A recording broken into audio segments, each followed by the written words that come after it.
One more.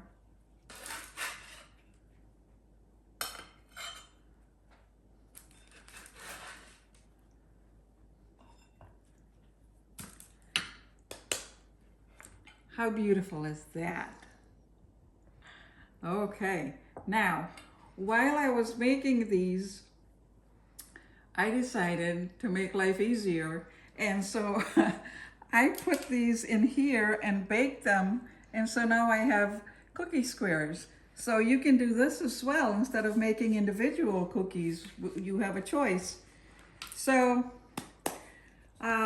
that's it, folks. Easy, nutritious, healthy, all those good things.